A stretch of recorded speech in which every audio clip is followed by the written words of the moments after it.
Hello students, in this video I will go through some exercises on finding the area of shaded regions within composite figures. So let's take a look.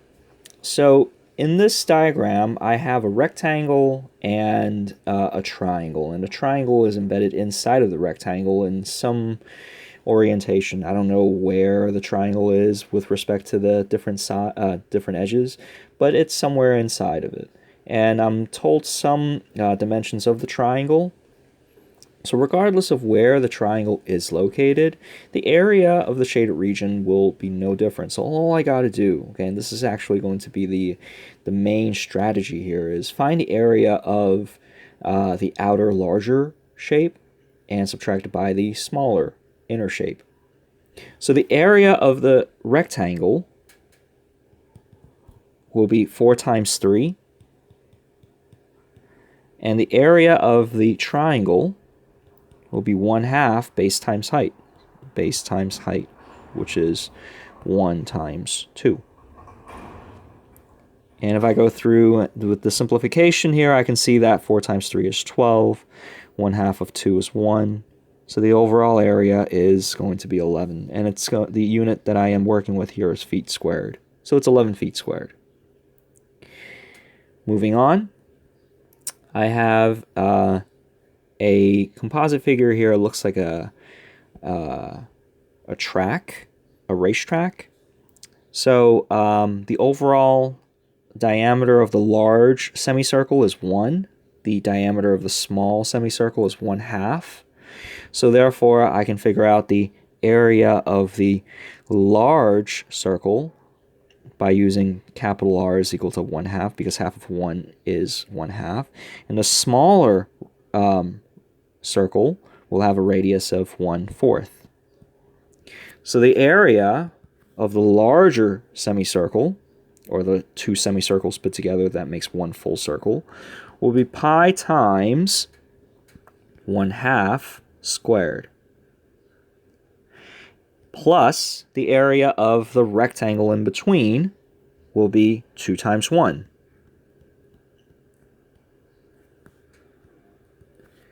I will now subtract this by the area of the inner region, which is again comprised of something similar. So the area of the semicircles, put together I get a full circle. So it's pi times 1/4 squared plus 1/2 times 2.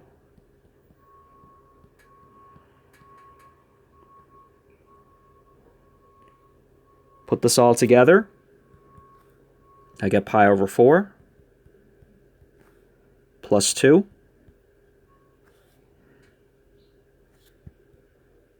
minus pi over 16 plus 1. And further reducing this, I get 3 pi over 16, because pi over 4 is really 4 pi over 16. 4 pi over 16 minus pi over 16 is 3 pi over 16. Plus 2 minus 1 is 1. And this will have units of kilometers squared. So that's the area of the shaded region. Let's take a look at the next one. Very similar. The radius of the larger circle here will be, how much will that be? Well, if I know that the overall here is 4 and the inner is 3, that leaves me with these little guys to be a length of 1/2. These must be a length of 1/2. And if that is a length of 1/2 and the extension there is 1, that means the larger radius must be 1 1/2, or 3/2. The smaller radius is 1/2. So again, to find the area of the shaded region, I will need to find the area of the semicircles put together, which is pi times 3/2 squared. That's a full circle, but I have 2 semicircles. Put together, that's 1 full circle. Plus the area of the inside, right? And if the large radius is 3/2, that means the diameter must be 3. So that means I'm dealing with a square in the middle there. It's 3 times 3. Subtracted by the semicircle, the 2 semicircles, is pi times 1/2 squared, plus the area of the rectangle. So since the small radius is 1/2, that means the small diameter must be 1. So therefore, 1 times 3 is going to be the area of the rectangle inside. And again, I'm going to go through the simplification process. This is going to be 9/4 pi plus 9 subtracted by pi over 4 plus 3. 9 pi over 4 minus pi over 4, that will be 8 pi over 4, or 8 over 4 is 2, so I'm left with 2 pi. And then 9 minus 3 is 6. This will be in units of feet squared. Let's take a look at the last one. This one's rather tricky. Not really. Okay, so this angle here is 60. I have 90 and 90. That means I'm going to have this angle over here must be a measure of 360 minus 240, right? Because 90, 90, and 60 makes 240. Must be 120 then.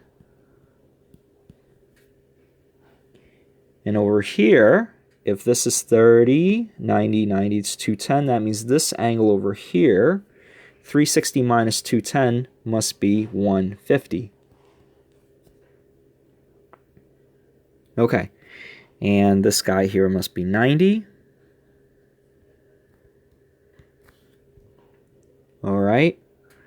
It says here that the radius of all of these radius, okay, have a measure of 1/4, or I'm sorry, 1 inch. Okay, this is a radius of 1 inch. So if that's the case, I'm going to call this A1, A2, and A3. Right? A1 will have an area of, I want to take a slightly different strategy here. Instead of subtracting the overall large like shape by the small, I'm going to find out all the areas and parts. So A1, I don't know what that is. Well, actually, I can figure out A3 first. Let's figure out A3 first. A3 will be 3 inch times it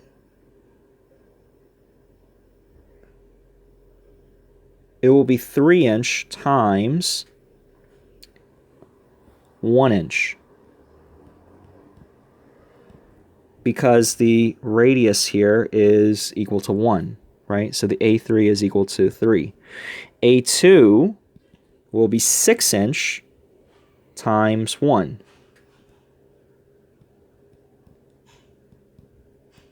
Which will be 6. I've overdimensioned this guy right here. I really didn't need to give you that dimension, but since I gave it to you already, it's okay, and it actually turns out to be the correct dimension anyway. Because since I gave you the angles, I don't need to give you 2 sides. I only need to give you 1 side. But anyway, this guy over here, that dimension, this dimension, what would that be? I can use Pythagorean theorem.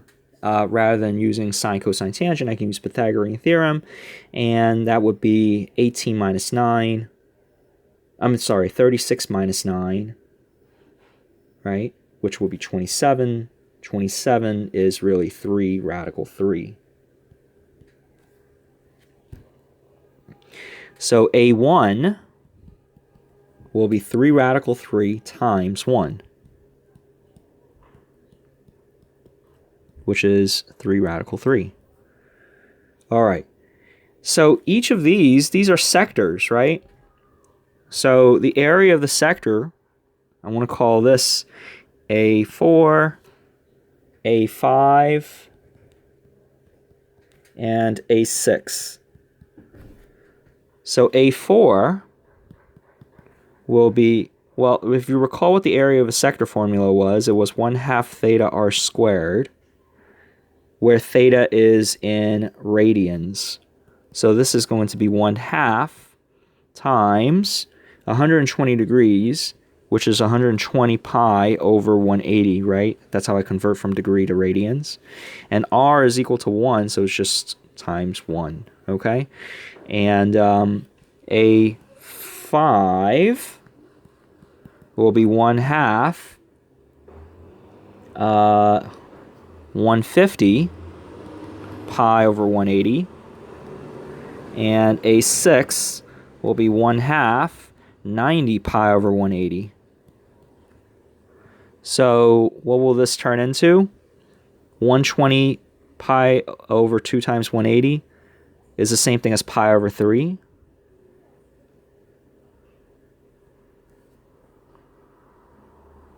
Okay?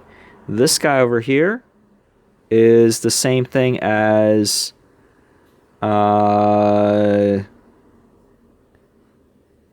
what is this? 150 over it's going to be, I don't know why I'm struggling with this. 150 over 360 is 15 over 36. 15 over 36 is 5 over 18. No, 5 over 6. 5 pi over 6. I don't know why I was struggling with that. And then this guy over here will be pi over 4. Because 90 over 180 is 1/2. 1/2 times 1/2 is 4. Okay, so I will need to add all this stuff up. Okay? And if I do, I'll end up with 3 plus 6. So if I add all this stuff up, it'll be 9 plus 3 radical 3 plus... So here I have... I'm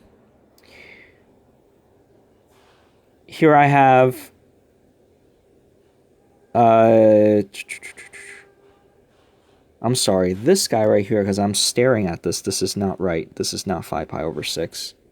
This should be 5 pi over 12. My apologies. 5 pi over 12, okay? So if I add all this stuff up here, this is pi over 3 plus 5 pi over 12 plus 7 pi over 4. And again, I got to create common denominators. So this will be 4 pi over 12 plus 5 pi over 12 plus 21 pi over 12.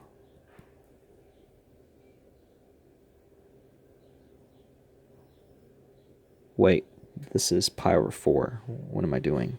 Not 7 pi over 12. So this would be 7. This would be 3 pi over 12.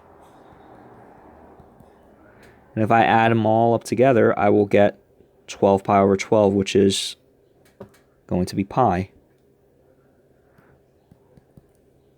So 9 plus 3 pi, 3 radical 3 plus that, 9 plus 3 radical 3 plus pi. And actually, if you think about this, right? If you think about this, 120 plus 150 plus 90, what does that get you? That gets you 360, right? 360. That means these three little sectors, when added together, get you a full circle. And since the radius is 1, the area of the circle with the radius of 1 is going to be pi. We just went in a big circle and we didn't realize, or I didn't realize this in solving this problem. But anyway, that's what it is, and it should be in inches squared. So it should say inches squared here.